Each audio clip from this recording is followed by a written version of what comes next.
Fidèles amis de Bénin Gate et chers auditeurs, bonjour.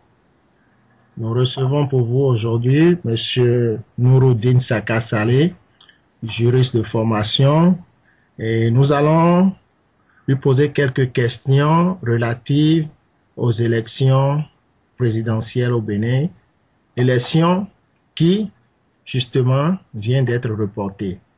Monsieur Saka Saleh, bonjour. Bonjour, Monsieur Somadjabi. Bonjour à tous les auditeurs de Benenguet. Alors, dites-nous, Monsieur Saka Saleh, le 21 janvier 2011, vous intituliez un de vos articles relayés par la presse béninoise et évidemment sur votre blog aussi, que les Béninois ne voteront pas le 27 février de cette année. Alors, en voyant le report de l'élection pour le 6 mars, on est tenté de dire que vous avez des dons divinatoires. Je vous remercie, Monsieur Somadjabi. C'est un bien grand mot que vous utilisez. Là. Vous me faites apparaître comme quelqu'un qui a des courriers, des crânes dans sa chambre et qui danse avec des boubous et qui peut savoir ce qui se passe dans l'avenir. Non, mais je n'ai pas la prétention d'avoir des dons divinatoires et encore moins celle d'être un oiseau de mauvais augure parce que ça aurait pu apparaître comme cela. À l'époque où tout le monde se posait des questions sur le fait qu'on aille aux élections ou pas, je me suis demandé si le calendrier électoral tel que dessiné par la convocation du corps électoral le 27, pour le 27 février par le décret du chef de l'État, je me suis demandé si cette date-là aurait pu tenir. Je n'ai pas de gris-gris particulier, hein. Je n'ai pas un gris-gris autre que la prise en compte de certaines conditions et de certains préalables juridiques pour la bonne tenue de ces élections. Mais pour ma part, je ne me réjouis pas du tout de ce report parce que j'aurais bien préféré que les élections tiennent à la date qu'avait convenu, qu'avait désigné le chef de l'État. Pourquoi? Pour la simple et bonne raison que un report aujourd'hui apparaît comme la preuve irréfutable du fait que la décision du 27, la décision de la convocation par le chef de l'État du corps électoral pour le 27 février n'avait pas été vraiment circonstanciée et mûrie au regard de tout ce qu'il y avait comme inquiétude. Donc, personnellement, j'aurais préféré que la date du 27 février tienne, mais si aujourd'hui la date a été ramenée, ou plutôt avancée au 6 mars, je doute que c'est dans le cadre d'une concertation qui a eu lieu et qui a abouti au jugement selon lequel la date du 6 mars serait peut-être la mieux adaptée pour la plus réaliste aussi pour aller aux élections d'une manière beaucoup mieux préparée. Mais dites-nous, Monsieur Saka Saleh, est-ce le report au 6 mars règle-t-il réellement le problème qui se pose à nous aujourd'hui? Bah, le, le report en lui-même, c'est l'aveu un peu de l'échec de tout ce qui a été mis en place jusque-là, parce que quand même, ça fait 5 ans qu'on sait qu'on doit aller aux élections d'une certaine façon, depuis la date du 6 avril, depuis la prestation de serment par le chef de l'État à Porte-Nouveau le 6 avril 2006. Je pense qu'il devait avoir en tête quand même que le 6 avril 2011, il y aurait une autre prestation de serment, soit la sienne renouvelée ou une autre personne. Donc, on a quand même eu 5 années pour préparer une élection. Par le passé, on a souvent eu l'habitude de voir le corps électoral convoqué beaucoup de mois en avance et pas 3 ou 4 mois ou 2 mois avant l'élection en question. Donc, je pense quand même que c'est une décision responsable et de prudence, mais je crains que le délai soit un peu trop court au regard de tout ce qui doit être fait pour faire accepter la LEPI avec les troubles et les contestations qui se soulèvent ça et là. On a vu qu'il y avait des problèmes techniques et technologiques et aussi des aléas qui sont entrés dans le processus d'élaboration de cette LEPI. Bon, ce n'est pas les hommes qui décident de tout ce qui peut venir interférer à la bonne marche. Personne ne souhaite que ce soit fait de manière à perturber le calendrier électoral qui a été décidé. Mais une chose est faite, c'est que les contestations s'élèvent Et aujourd'hui, je préfère penser au fond de moi que le 6 mars, on aura une élection.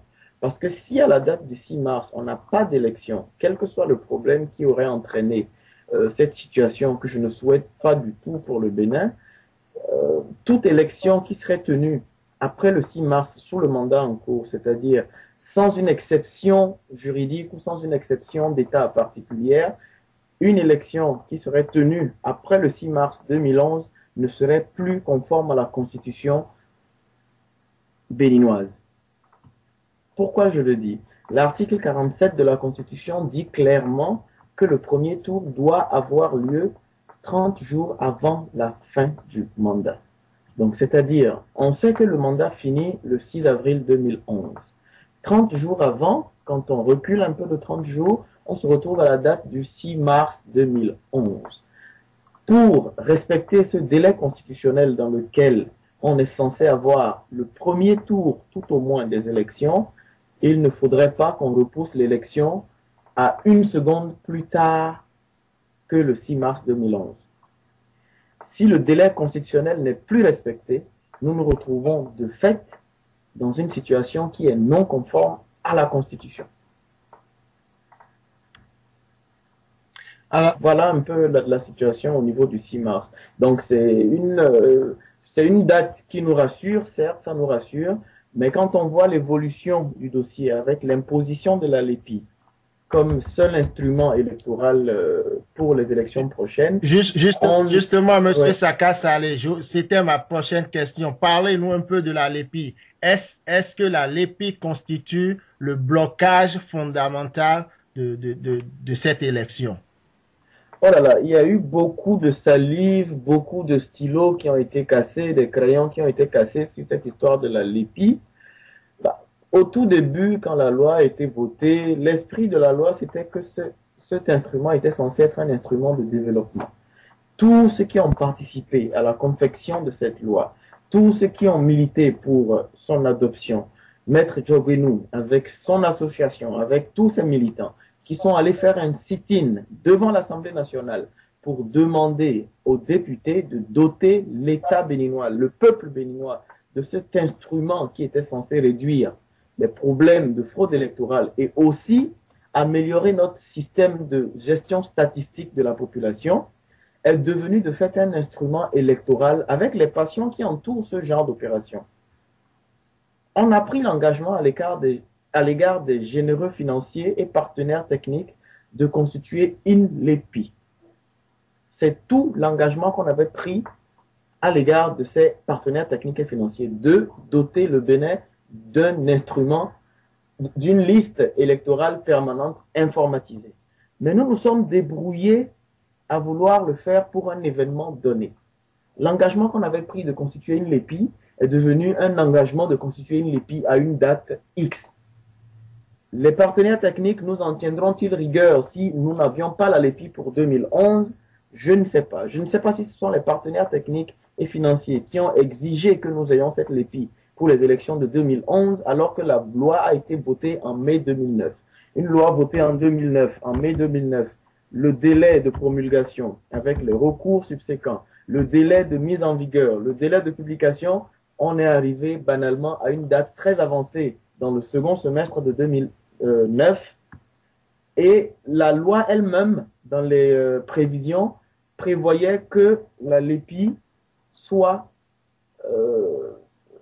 constituée en tout au moins 18 mois. Ça, c'est dans l'idéal des cas. C'est en admettant que la LEPI est allée très vite, que tout le monde s'est comporté en bon père de famille, qu'il n'y a pas eu de raté technique, qu'il n'y a pas eu d'armatan, qu'il n'y a pas eu d'inondations qui ont eu à faire déplacer des populations à gauche, à droite, que tout le monde est resté chez lui pour se faire recenser, tout le monde s'est comporté de manière exemplaire. Ça, c'était à considérer le meilleur des cas dans le meilleur des mondes, 18 mois minimum. À partir de mai 2009 à mars 2011, quand on fait le compte, on n'avait pas les 18 mois qu'il y avait au minimum.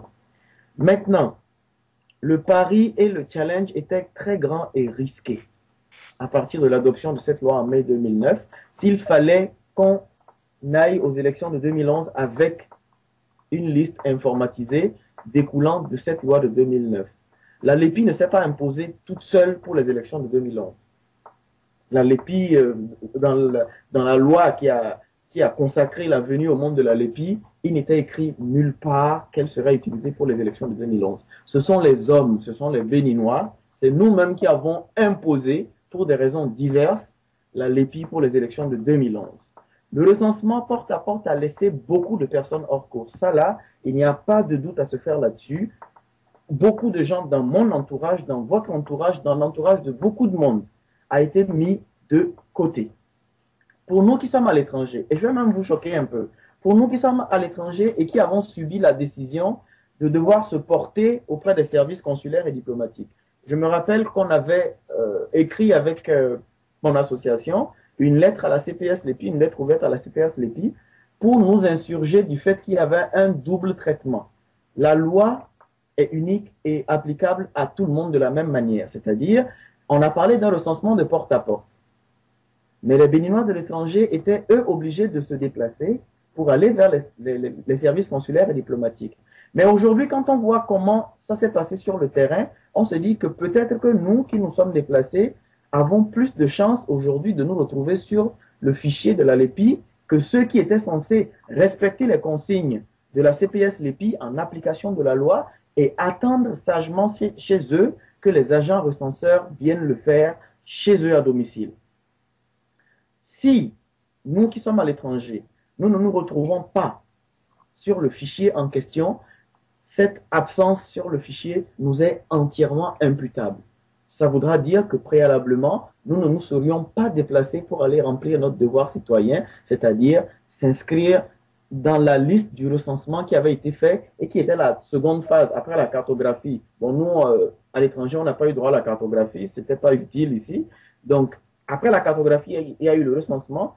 Nous, qui ne nous retrouvons pas éventuellement pour les Béninois de l'étranger, qui ne sont pas sur la liste, on peut présumer d'ores et déjà que c'est eux qui n'ont pas fait leur devoir de se faire recenser. Mais pour les Béninois qui sont à l'intérieur du pays, qui peut apporter la preuve aujourd'hui que les agents recenseurs sont allés dans des domiciles et qu'ils n'ont pas pu recenser un citoyen X ou Y?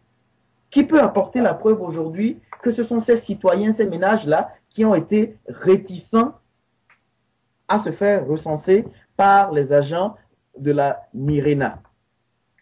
Aujourd'hui, chacun va se renvoyer la balle. On va se dire aujourd'hui, dans telle zone, vu qu'ils sont un peu réfractaires au gouvernement, ils n'ont pas voulu se faire recenser en suivant le mot d'ordre. Je ne fais que citer les arguments que je vois un peu listés dans certaines presses partisanes ou pas. Mais aujourd'hui, il est clair que personne, même pas au niveau de la CPS LEPI, ni au niveau de la Cour, ni au gouvernement, personne ne peut dire la main sur le cœur aujourd'hui et l'autre main sur la Constitution béninoise que les agents recenseurs sont allés dans toutes les maisons et qui n'ont pas pu recenser des citoyens X ou Y. Personne ne peut non plus dire que les citoyens n'ont pas voulu se faire recenser pour avoir suivi le mot d'ordre de leur leader politique ou autre chose. Je pense humblement, à mon modeste niveau, que les solutions à la contestation des chiffres de la LEPI doivent se faire dans le respect de la norme constitutionnelle, c'est-à-dire la norme suprême qui reconnaît le droit de vote à tout citoyen âgé de 18 ans au plus, et plus plutôt sous certaines réserves. C'est-à-dire que toutes les solutions qu'on doit trouver doivent se faire dans le strict respect du droit de vote constitutionnel reconnu à toute personne qui a plus de 18 ans et qui n'a pas subi une déchéance de ses droits civils et politiques. Sinon, la Cour, surtout, elle, devra aussi expliquer aux citoyens qui seront exclus, si telle est l'option à laquelle on en serait malheureusement arrivé, pourquoi la Constitution qui est supérieure à la loi LEPI, dans le droit interne béninois, la Constitution c'est la norme suprême. Et la loi est censée lui être conforme, c'est-à-dire que on ne peut pas prendre une décision législative qui aille contre la Constitution et l'application de cette loi non plus, même si elle est conforme, ne doit pas se faire en violation de la Constitution. Donc la LEPI, la loi LEPI ne doit pas aboutir à contester le droit de vote à un citoyen béninois. J'ai mon droit de vote, la Constitution me garantit un droit de vote, toutes les autorités béninoises doivent se rassurer que j'ai ce droit de vote-là, quitte à ce que je ne l'utilise pas. Ça, c'est mon problème, c'est ma décision à moi qui me revient. Je vote si j'en ai envie, mais on ne doit pas me rendre difficile les conditions d'accès et d'exercice à ce droit de vote. Donc, si on en arrive malheureusement à une situation où ne serait-ce qu'un seul jeune béninois, qu'une seule jeune béninoise, le soir du 6 mars 2011, n'arrive pas à aller exercer son droit de vote, c'est-à-dire choisir son candidat, la Cour constitutionnelle devra expliquer comment elle a laissé malmener le droit constitutionnel de vote de certains citoyens qui seront obligés de rester chez eux pendant que leurs semblables iront voter. Justement, Monsieur Saka Saleh, la loi électorale telle que voulue et validée par la Cour constitutionnelle n'est-elle pas elle-même la cause fondamentale de ce que nous observons actuellement? Monsieur Somad-David, quand vous dites voulu par la Cour constitutionnelle, est-ce que c'est une façon de dire que la Cour constitutionnelle a quitté son rôle de régulateur des institutions de la République pour ne serait-ce que titiller et aiguiller d'une certaine façon la confection de la loi? Est-ce que c'est comme ça que je dois comprendre la question? Absolument, absolument, parce que, et là, j'ai recours encore à ce que vous venez de dire, Monsieur Saka Saleh, parce que vous aviez dit que la loi Lépi ne nous amène pas obligatoirement à utiliser la Lépi cette année pour nos élections. Alors, pourquoi la Cour constitutionnelle a-t-elle amené l'Assemblée nationale à insérer la Lépi coûte que coûte dans la loi électorale? D'abord, les lois générales qui existaient avant celles qui ont été mises en conformité récemment prévoyaient déjà le fait qu'on aille aux élections avec une liste électorale permanente informatisée. Donc, le principe de la liste informatisée existait même avant 2006. Et je me rappelle qu'un peu avant les élections présidentielles et législatives de 2006 et 2007, les députés avaient pris les dispositions transitoires, vu qu'on n'avait manifestement pas la LEPI, pour surseoir à l'utilisation de la LEPI. Parce que la loi étant contraignante, si c'est inscrit dans la loi que l'élection doit se faire sur la base d'une liste informatisée et que la liste informatisée n'existe manifestement pas, il faut remédier à cette contrainte de la loi et prévoir une disposition transitoire. Donc, ce n'est pas que la Cour a imposé l'utilisation de la LEPI, le principe de la LEPI existait déjà. Donc, si ça peut un peu vous rassurer, le principe de la LEPI existait déjà, mais à chaque fois, on a dû aménager les lois électorales pour les adapter aux conditions et aux situations de fait dans lesquelles on était à cette époque-là. Donc, ce serait un peu être injuste par rapport à la Cour constitutionnelle que d'estimer qu'elle a imposé la LEPI. Mais bon, le cheminement qui a été fait, les ping-pong qui ont été faits entre l'Assemblée nationale et la Cour constitutionnelle laissent fortement penser, et ça, je le dis pour vous rassurer que vous n'êtes pas le seul à le penser, qu'il y a eu un certain forçage de la main des députés par la Cour constitutionnelle dont les décisions s'imposent aux institutions de la République. Voilà un peu ce que je voudrais dire. Alors, qui peut-on rendre responsable de cette situation alors? Responsable, je pense qu'avant toute chose, ce ne sont pas des personnes qui sont responsables. Le premier responsable que je trouve, c'est la mauvaise information du peuple béninois et la mauvaise communication qui a été faite par tous les acteurs du processus de la LEPI, y compris l'opposition et la mouvance et tous ceux qui sont intervenus dans le processus de la LEPI. Ce que je voudrais dire, c'est que tant ceux qui ont fait de la LEPI un impératif pour la tenue des élections, ils se reconnaîtront, que ceux qui l'ont présenté comme favorisant un camp contre l'autre, ils se reconnaîtront aussi. Les deux parties sont plus ou moins impliquées dans tout ce qui arrive aujourd'hui. Par mesure de prudence et au vu des différents aléas qui ont émaillé la conduite du processus, il aurait été prudent de prévoir une porte de sortie. Ça, là, c'est une solution humaine qui devrait être prévue normalement. Il est souvent plus responsable quand on prend des mesures contraignantes comme des lois qui sont censées régir le futur, vu qu'aucun de nous, même pas moi, hein, à qui vous attribuez des dons de Bokonon ou de FAC, personne ne peut prévoir ce qui va se passer. On se lève ce matin, on ne peut pas prévoir si on va se retrouver le soir avec une jambe cassée ou autre chose, ou avec une maison inondée. On ne peut pas le prévoir. Donc, quand on prend des mesures contraignantes comme des lois qui sont censées régir le futur, il est responsable et prudent de prévoir la pire des situations où il faudra recourir à un plan B. Et à cet effet, je me souviens, et ça c'est de notoriété publique, une disposition transitoire avait été introduite par les députés dans la loi portant règles générales pour les élections.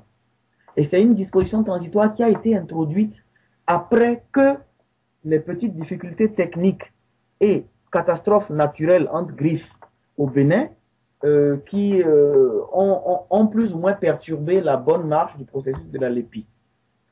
En réponse à cette disposition transitoire qui était censée mettre la LEPI en parenthèse si les conditions d'évolution montraient manifestement que les délais fixés pour son utilisation ne seraient pas respectés, les sages de la Cour ont purement et simplement déclaré cette disposition transitoire non conforme. Au-delà de ça, ils ont de surcroît enjoint à la CPS de continuer l'élaboration du processus de la LEPI. Ma foi, c'est une réponse qui sonne un peu comme un bras d'honneur qui a été fait à la majorité qui a adopté le texte. Et cette réponse de la Cour n'était pas de nature à apaiser les passions qui étaient déjà à un paroxysme plus ou moins inquiétant. Mais ce stade-là est dépassé. On a dépassé le stade des petites querelles législatives, constitutionnelles, les navettes parlementaires et tout ça, les invectives par presse interposée. Il faut penser aujourd'hui à des solutions qui peuvent nous permettre de ne pas marquer négativement les annales de la démocratie de notre pays. Et voilà un peu. Justement, en parlant de solutions, Monsieur Saka Saleh, actuellement, on a l'impression d'être dans un imbroglio sans sortie prévisible. Alors, pensez-vous que des solutions puissent être apportées? Je ne doute pas que la Cour des sages saura trouver une solution miraculeuse au cas où. Je ne le souhaite pas, les élections ne se tiennent pas le 6 mars. Je ne veux même pas penser à cette éventualité-là qu'on ne tienne pas le 6 mars. Rappelez-vous que je vous avais déjà dit tout de suite que les élections, si on doit respecter le calendrier constitutionnel, doivent se tenir au plus tard le 6 mars 2011 à minuit au plus tard. Pour la faire tenir une seconde plus tard que le 6 mars 2011 à minuit, sous le régime normal du droit positif chez nous, il faudra modifier la Constitution. C'est-à-dire que si l'élection est repoussée pour le 7 mars, on se retrouve dans une situation où l'élection elle-même n'est plus conforme à la Constitution, notamment au regard de l'article 47 que j'avais précité, qui impose un délai de 30 jours avant la fin du mandat en exercice. Donc, si on se retrouve dans cette situation, pour ne pas se retrouver dans cette situation, éventuellement, plusieurs autres options existent aussi. La première, c'est que soit le président de la République attend le 7 mars et il n'y a pas élection, il use de l'article 68 pour les mesures exceptionnelles qui peuvent aller jusqu'à la mise en parenthèse de la Constitution, mais je ne le souhaite pas pour le pays.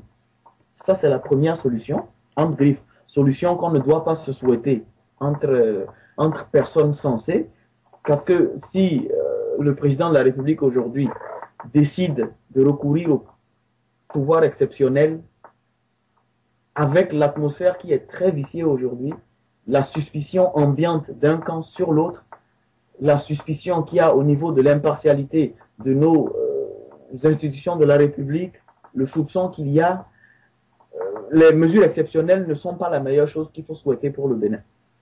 Deuxième option aussi, soit personne ne fait rien jusqu'à la fin du mandat, le 6 avril 2011, et la Cour devra maintenant interpréter la Constitution pour nous dire qui sera le président de la République dans cette situation. C'est-à-dire si au 6 avril 2011, à 0 heure 1 seconde, on n'a pas un nouveau président de la République, la Cour constitutionnelle, puisque c'est elle qui devra maintenant interpréter la situation juridique de fait qui sera créée, c'est la Cour constitutionnelle qui viendra nous dire, voilà, nous décidons que ce soit Kokou, Sabo ou bien telle personne qui va diriger le pays, puisque le mandat du président en cours est arrivé à expiration. il n'a plus aucun droit de rester à la tête du pays une seconde de plus. La solution aujourd'hui qui me paraît la plus réalisable et souhaitable, si on arrive à une situation où on ne va pas aux élections le 6 mars 2011, c'est que le président de la République démissionne pour laisser place au président de l'Assemblée, auquel la Constitution donne le pouvoir d'organiser dans un délai de 30 à 45 jours une élection. Maintenant, sachant que le président de l'Assemblée, son mandat aussi arrive à expiration le 22 avril, si on fait le calcul 30-45 jours avant le 22 avril, on se retrouve autour du 5-6 mars, au plus tôt, pour organiser une élection. Donc, si on doit être conséquent et aller dans ce sens-là de la démission, il serait souhaitable que le président de la République démissionne même dès aujourd'hui. Là, on a, à la date du 10 février, on a 30 à 45 jours offerts au président de l'Assemblée nationale pour nous organiser des élections en vue de suppléer au président. Il peut se suppléer lui-même ou ce sera un autre. Mais si l'option de la démission doit être mise en œuvre, il vaut mieux même qu'il démissionne dès aujourd'hui. Et là, ça nous fait au moins qu'on a 2 mois avant le 6 avril 2011, en gros, pour avoir des élections. Et on aura une chance au moins de respecter le calendrier de fête auquel on sera soumis, c'est-à-dire le président intérimaire a 30-45 jours pour organiser les élections. Là, ça laisse le temps à la LEPI de continuer de filer tranquillement, de continuer sa marche lente vers l'adoption définitive, une LEPI qui sera acceptée par tout le monde, parce que tout le monde veut aller voter. Tous les pays autour de nous ont des listes électorales informatisées. Nous sommes encore en train de traîner avec les différentes invectives qu'il y a à gauche, à droite. Donc, bon, c'est un appel qu'on lance un peu partout, hein, si ça doit se faire comme ça, pour qu'on n'arrive pas à boire la honte sans honte, le 6 avril 2011. Si, pour aller un peu plus vite, on peut souhaiter que le président il démissionne pour laisser la place à son frère de parti politique, M. Mathurin Nago, qui est de la même obédience politique que lui, pour organiser les élections sous 30 à 45 jours, puisque les candidatures sont validées et qu'on sait que tout le monde est candidat et qu'on a vu les démonstrations de force sur le terrain. Je pense que c'est la solution la plus raisonnable pour le moment, si on ne veut pas arriver à des contestations juridiques liées à l'impartialité qu'on attribue à une cour constitutionnelle aujourd'hui, dont les membres ont été nommés par le parti FCBE en majorité entre griffes, de ce qui se dit un peu partout dans la presse. Donc, chacun a le choix hein, sur les différentes possibilités que je viens de lister et chacun peut faire son choix en fonction de ses ambitions, en fonction de ses objectifs, en ayant à l'esprit que le Bénin, c'est notre chose à tous et que nous ne sommes pas non plus à la place de ceux qui nous dirigent et nous ne connaissons pas leurs réelles intentions. Et voilà un peu ce que je voudrais dire sur les petites solutions qu'on peut avoir pour ne pas se retrouver un jour après 20 ans de démocratie, après 20 ans d'exemples qu'on passe aux autres, à se retrouver aujourd'hui à se demander mais qu'est-ce qui nous est arrivé après 20 ans et qu'on ne puisse pas organiser une élection qui est prévue depuis 5 années, quoi. Voilà un peu ce que je voulais dire à propos de cette question qui était un peu particulière quand même. Votre mot de fin, Monsieur Saka Salleh. Le mot de fin, c'est celui que je viens de dire. Hein. On a une certaine image à sauvegarder, on a une certaine paix à sauvegarder. C'est quand même dommage hein, qu'on ait été en paix depuis un bout de temps au Bénin et que depuis qu'on parle beaucoup de la paix à la télé, en invoquant le ciel, en invoquant le Seigneur, que les contestations se fassent de plus en plus grandes. C'est à croire que le Bénin n'était pas en paix avant 2006. À force de trop en parler, j'ai l'impression qu'on a un peu attiré le mauvais œil sur nous. On se retrouve aujourd'hui à se demander, après 20 ans, mais imaginez un peu quoi. Après 20 ans, on se demande aujourd'hui si on va aller à une élection, ce qui n'a jamais été le cas au Bénin, alors qu'on est en train de moderniser le système électoral. Ça veut dire que le système ancien qu'on est en train de décrier nous assurait au moins une certaine garantie quant à la possibilité d'aller aux élections. Pourquoi moderniser si on doit se retrouver dans des conditions incertaines après? Donc j'appelle un peu tous les acteurs du processus, de la LEPI, la Cour constitutionnelle, les acteurs politiques, pour que 9 millions d'âmes ne soient pas prises en otage par quelques personnes nommées, par quelques personnes désignées, nommées, et qu'elles n'oublient pas que leur légitimité leur vient de ces 9 millions d'âmes-là. C'est un peu ce que je voulais dire aujourd'hui sur tout ce qui se passe au Bénin, quoi. Merci infiniment, Monsieur Saka Saleh. C'est moi qui vous remercie de m'ouvrir votre tribune pour mes modestes contributions. J'espère qu'il y aura un écho favorable à tout ça. Merci, merci. Chers auditeurs, fidèles amis, c'était le juriste Nouroudine Saka Saleh que nous avons pu joindre depuis Paris.